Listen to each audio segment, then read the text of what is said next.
Hello, class. My name's Leanna Barrera, and for this project, I chose to talk about immigration, specifically Mexican immigration. The reason why I picked this topic is because, as a third generation who comes from Mexican immigrants, I felt a personal connection to this topic, and I felt like I could share why it's important to have empathy for these groups of people and the generations that will follow. So, first off, according to Cohen, the author of our book, The Family, immigration is a journey from one country to another, whether that's done illegally or legally. And out of all people living in the US, 15% immigrated from another country. However, speaking specifically about Mexican immigration, according to the Policy Institute, out of the 47.8 million foreign born residents, 23% are Mexican immigrants, and that makes about 10.9 million residents in the US. As you'll see as I continue with this presentation, there are many reasons why immigrants come to America um, for opportunity and also to usually escape unfortunate circumstances. That could be job opportunities, education opportunities, and in the past, Mexicans have been recruited when America is demanding for Mexican labor. And in the unfortunate circumstances, immigrants can be needing to escape poverty, violence, or seeking safety. And I will continue to talk about this as I go on with the presentation. So, one of the first mass migrations from Mexico to America was during the Mexican Revolution in the 1910s. And the Mexican Revolution was a deadly conflict. The citizens responded to a dictatorship. And according to Guerrero, author of an article, Life After Crossing the Border, this Mexican Revolution, being one of the deadliest conflicts in the world, resulted in 1.4 million deaths. However, 350,000 were able to cross the border to seek safety in America. And fortunately, at the time, America was having a shortage of labor. So many of these immigrants were able to get job opportunities here. 1942 through 1964 was the Recreo program. And according to the author of our book, Cohen, he says that America recruited millions of Mexican laborers to work in the United States. And this program granted Mexican workers 6 months visas to work. And again, this was in response to World War II this time because America had a shortage of labor again. Many of these workers actually continue to stay in the United States even after their visas were used up. And according to another article, author Maisie, article Mexican Immigrants to the United States, within the 22 years that this program was active, 4.6 million Mexican workers were imported. Now, I want to bring more attention to more recent and modern day policies that have made an impact on immigrants in the past 20-ish years.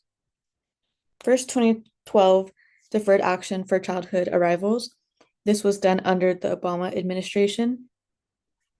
This rule protected individuals who came to the US without permission, so they're usually brought by their parents.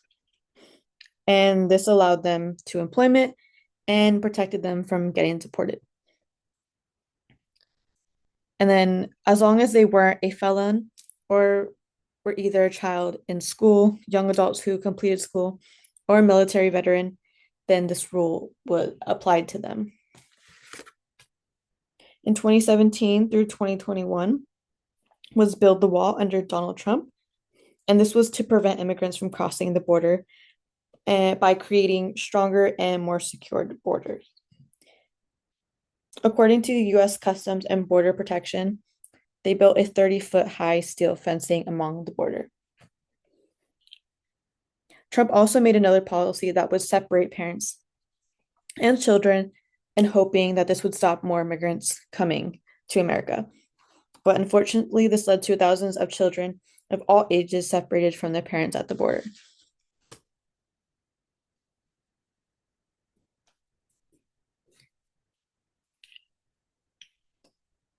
The next policy I wanted to talk about was Remain in Mexico, which started in 2019 under the Trump administration and has been off and on since.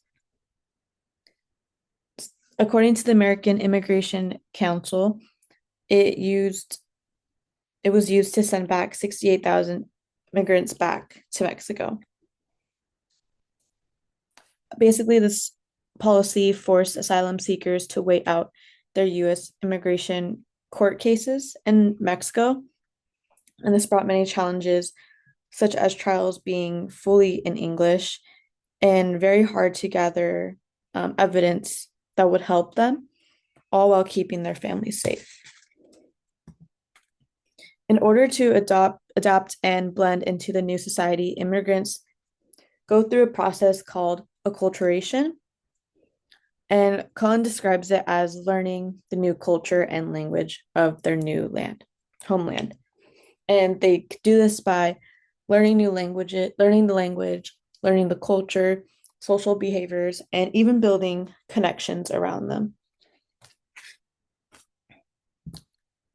The acculturation process helps a person reach assimilation, which, according to Cohn, is the gradual reduction of ethnic distinction between immigrants and the mainstream society.